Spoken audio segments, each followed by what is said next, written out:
captaincy. What do you feel you can bring to the role? I think I just bring a team-first mindset. That's all I've ever tried to do when I play for the team, and that's all I'm going to try and do. I've got plenty of leaders to lean on, plenty of experienced guys in this team, so I'm not going to try and do anything above and beyond. Just focus on what the team needs and hopefully let my rugby do the speaking first.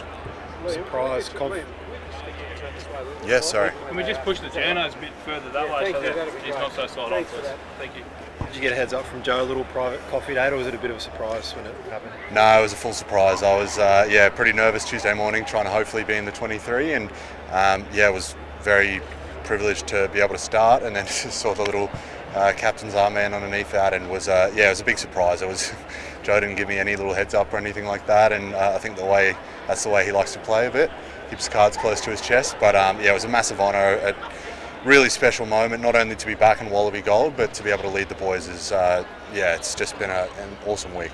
Was it done in front of the team, Liam? Yeah, it was. Yeah, it was a whole team announcement. 1 through 23. Pretty special to be able to share that with 7 debutants as well, and a few guys making their way back into the jersey after a long while. So it was a really special day, and it's been a great week so far. Who's the first person you called? What was their reaction? Probably called the missus first, just to make sure I was in the good books there, and called mum and dad a bit after that. It was a bit of a weird one. We were straight on the bus to Daisyville to do training, so didn't want to do that in front of everyone, but sent a few text messages saying, back in the team, everything, and how special it was to be named captain, and then made the calls around lunchtime after we finished Test Match Tuesday. How does it feel to the lineage when you look back as 89th Test captain and you see a name like Liner there as a previous captain, and yet the prospect of playing with his son tomorrow? How does that feel? It's exciting, and it's just so special. Noddy sent a nice message to Tom and to me. When you look at guys like that, just the amount of pride they have in the jersey, and that's what we're really trying to instill. Looking forward towards the future always, and giving as much as you can into the jersey for the next person. So that's the focus I'll be doing on, and then I think it'll probably sink in a bit more after the game, and just how important it is and how cool it is for Australian rugby and for my family as well.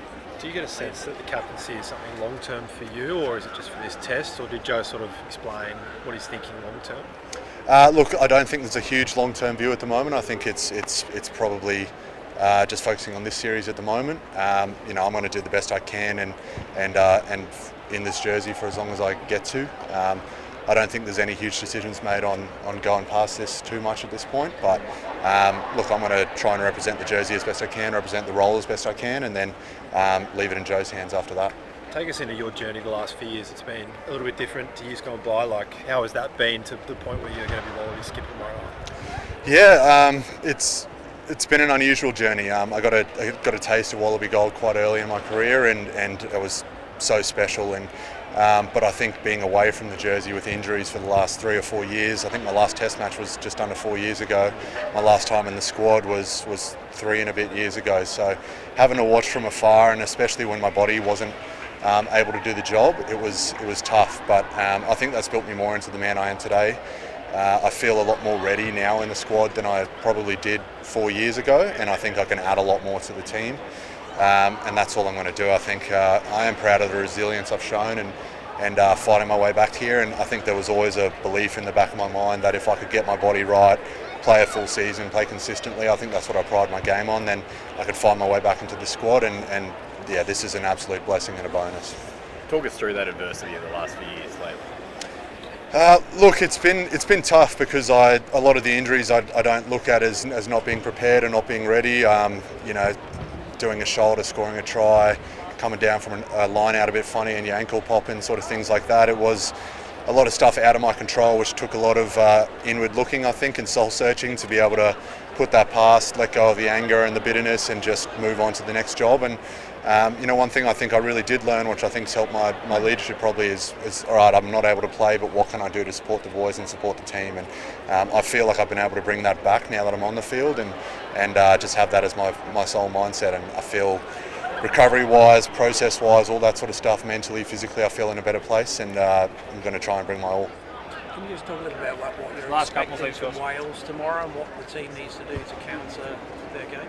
Yeah, I think Wales are going to be very combative. They've got a big forward pack. They like to play that heavy style, especially around the breakdown, and I think that's where they're going to put a lot of pressure on us. I think we've seen a lot of test matches where if the forwards don't front up around the breakdown, that's where it can really cost you. I think we've chosen an exciting team, lots of enthusiasm in the debutants, I think, but I think for us to really unleash that exciting backline that we've got, the forwards need to do the job up front. I don't think Wales haven't won here since 1969, I think. Statistic is that, does that sort of stuff come into play with you? Is that extra pressure, or you don't think about that type of thing? Look, we're not really thinking about that. A lot of the focus this week have been around us. Obviously we've had a little bit of a short preparation, but focusing on us, the systems we can get in place, the connections we can grow during this week. Wales will throw a lot of things at us, but I think if our systems are strong, if we fight and are connected together, we'll do well. And that Wales team, they've obviously had a lot more wins since 1969. Obviously with the World Cup last year, that was a difficult one to take, but lots of learnings have been made, and we can't wait for Saturday. Last one, please. A really tough World Cup for the group, like a bit of a new chapter for Australian rugby of sorts. Does the playing group recognise that, and how has it been spoken about this week in terms of trying to move past things from last year?